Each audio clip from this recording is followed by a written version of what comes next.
Maraming nagsasabi sa akin na bakit ko daw ginagawa ito, na pwede naman daw akong bumili ng ganitong pang-ulam. So ngayon, sasagutin ko yung katanungan po ninyo regarding dito sa ginagawa ko. Ako po ito po kasi yung mga ginagawa ko dati. Ako po kasi anak ako ng mahirap, anak aking pobrehanan. So sanay aking trabaho sugad dinhi, sanay ako sa gawaing ganito. Hindi po ako mapili sa kung ano yung trabaho ko. Mas sanay ako sa ganitong estado ng buhay. Mas naiilang ako sa mga sosyal, gano'n. Kasi hindi po akong sosyal na tao. Hindi po ako sanay sa mga sosyalan. Kasi nga sabi ko nga kanina, ay anak ako ng isang pobre o mahirap. So, kinamulatan ko yung bagay na ganito. So, ngayon, hinahanap-hanap ko yung ganito na sistema ng pamumuhay. Kaya mismo ako po binabalikan ko yung mga karanasan ko o naging karanasan ko noon nung ah, nung bata pa ako, ganon. Kasi ako, nanay ko, tatay ko yun. Kami sa pamilya yun. Dito talaga ako lumaki sa ganitong sistema ng pamumuhay. So, sanay po ako sa ganitong kalakaran. So, ngayon po na medyo nagkakaedad na tayo, ngayon hinahanap-hanap ko yung bagay na ito. So, ngayon, binabalikan ko, binabalik tanaw ko sa inyo yung kung ano yung sistema namin dito sa probinsya.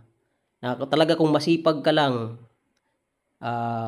marami kang mapagkukunan ng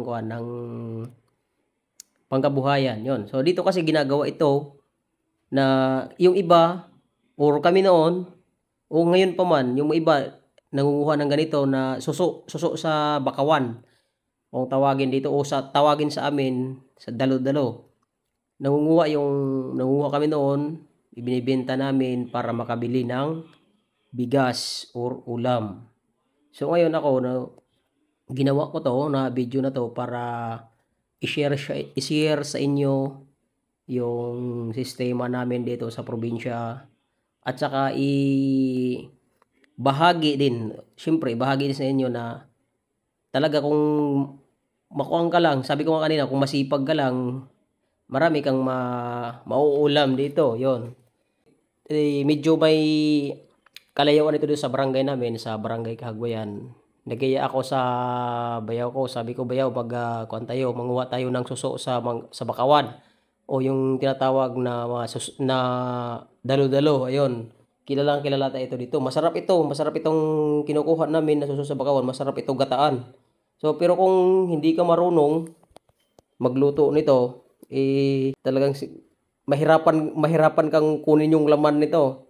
Kasi pag nasobrahan ito ng luto, hindi mo na siya makukuha. Kaya ang diskarte dito, pag ako magluto nito, pinakukuluan ko muna yung gata. Masarap kasi ito sa gata. Gataan siya. Ang diskarte dito, pakuluan mo muna yung gata bago mo siya ilagay. So, pinuputol namin yung dulo niyan kasi matulis ang kuan niyan. Ang dulo ng suso, siyempre suso siya, matulis ang dulo niyan. Pinuputol namin yan. Tapos, pag iluto namin, pag sakto yung luto niya, madali siyang kunin, madali siyang supsupin. Ayun, o sipsipin. So, ayun, hanggang dito lang po yung pagbabahagi ko sa inyo. Magandang araw po sa inyong lahat, mga padi ug madi.